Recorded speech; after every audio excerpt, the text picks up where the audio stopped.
Halo teman-teman, perkenalkan nama saya Neng Auliatus Sania dan di sini saya akan membacakan sebuah cerita pendek yang berjudul Kasih Sayang Seorang Anak. Di sebuah rumah yang sangat sederhana, terletak di perkampungan kecil di sebuah kota, terdapat seorang gadis yang sangat cantik. Ia bernama Shirley.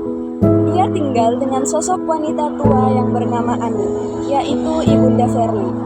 Dia sangat sayang dengan ibunya. Ayahnya telah meninggal ketika Shirley masih berusia 2 tahun. Dan sejak saat itu sampai sekarang, ia hanya tinggal dengan ibunya.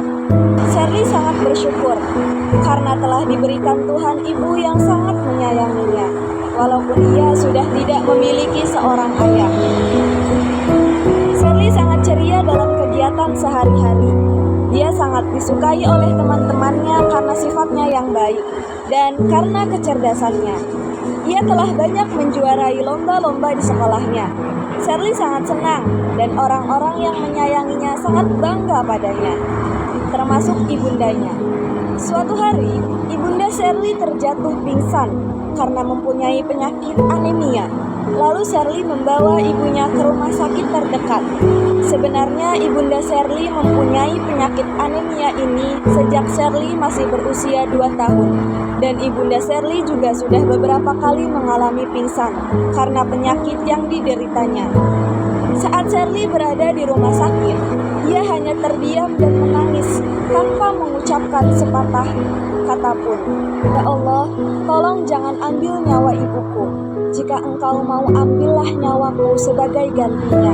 Tolong selamatkan ibuku. Ia mengucapkan kata-kata itu dalam batin sambil menangis.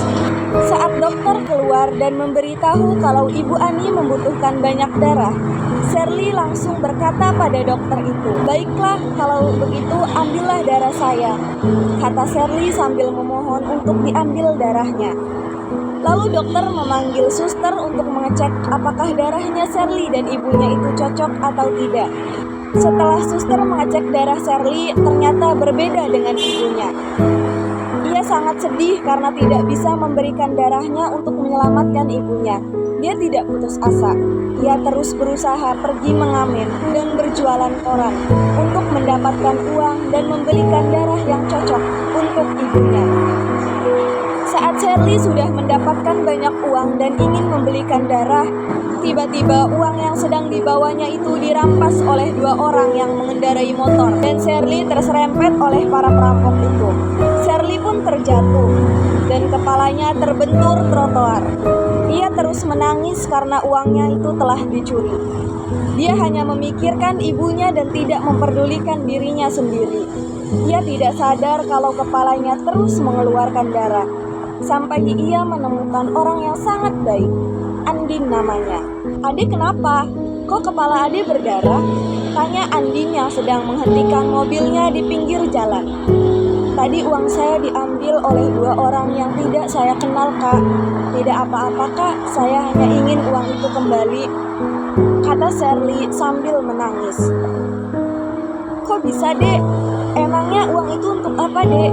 tanya Andin dengan wajah yang sedih. "Saya juga tidak tahu, Kak. Uang itu untuk membelikan ibu saya darah," jawab Shirley sambil menceritakan semua kejadian yang telah dialaminya dan ibunda tercintanya selama ini. "Saya sangat sedih mendengar cerita Ade. Saya akan membantu Ade dan ibu Ade," kata Andin sambil menangis karena terharu. "Terima kasih banyak, Kak Andin, karena sudah mau membantu saya," ucap Shirley sambil memeluk Andin. Andin pun mengajak Shirley naik mobilnya dan pergi ke rumah sakit di mana ibu Shirley dirawat. Saat sudah sampai di rumah sakit, Shirley sangat senang karena ibunya akan mendapatkan darah yang cukup agar ibunya itu tidak pingsan lagi. Namun sayang, karena kepala Shirley terus mengeluarkan darah, ia kehabisan darah dan meninggal seketika di rumah sakit dengan wajah yang sangat pucat. Andin mengira ia hanya pingsan. Lalu Andin memanggil suster untuk membawa ke ruang UGD. Saat dokter keluar dari ruang UGD, dia berkata pada Andin, "Maaf ya Mbak, adik Anda sudah meninggal." "Apa Dok?" kata Andin sambil kaget dan menangis. "Kami sudah berusaha sebaik mungkin untuk menyelamatkan adik Mbak. Yang sabar ya Mbak, mungkin ini sudah takdir dari Yang Maha Kuasa, kata dokter itu pada Andin. Ini tidak mungkin kan dok? Sherly hanya pingsan kan dok? Kata Andin yang tidak percaya dan sangat terpukul mendengar hal itu. Andin berpikir bagaimana caranya mengatakan hal ini kepada Ibunda Sherly. Dia tidak ingin Ibu Ani shock dan sakitnya akan bertambah parah. Saat Ibunda Sherly sadar, Andin pun menemaninya sampai ia sembuh dari penyakitnya. Andin membawa Ibu Ani ke rumah dan merawatnya seperti ibu kandungnya. Ia sangat sayang pada Ibu Ani karena Ibu Ani sangat baik padanya dan telah merawat seperti anak kandungnya. Setelah Ibu Ani sudah sembuh total, Andin pun menceritakan semua kejadian yang telah dialami oleh putrinya, Sherly. Ia pun sangat terpukul dan ingin bunuh diri. Tapi semua itu tidak terjadi karena kata-kata Andin yang sangat menyentuh hatinya. Akhirnya, Andin dan Ibu Ani tinggal bersama seperti anak dan ibu kandung. Judulnya adalah Kasih Sayang Seorang Anak, karangan Fajar Kim. Cerita pendek yang tadi saya bacakan, saya jadikan sebagai media untuk membuat teks ulasan, tugas praktek mata pelajaran Bahasa Indonesia, dan bertujuan untuk mengikuti ujian kenaikan kelas. Menulis atau membuat teks ulasan memiliki banyak manfaat, baik bagi penulis maupun bagi pembaca.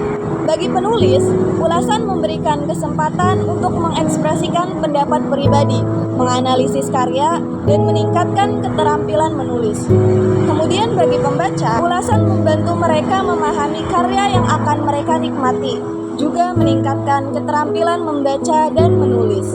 Cerita pendek yang berjudul Kasih Sayang Seorang Anak ini menceritakan tentang seorang anak yang bernama Sherly. Ia berjuang mencari biaya untuk pengobatan ibunya yang kekurangan darah, karena ia tak bisa mendonorkan darahnya. Perjuangan Sherly tidak sia-sia ketika ia menemukan seseorang yang bernama Andin.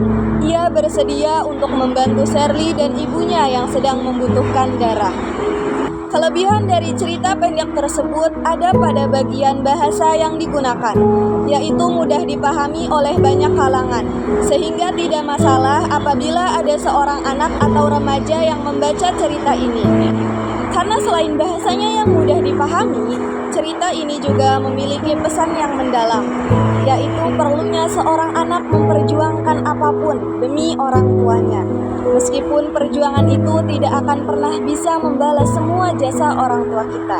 Lalu kekurangan pada cerita tersebut ada pada alurnya yang begitu singkat, sehingga kita akan lebih cepat menemukan ending pada saat membaca.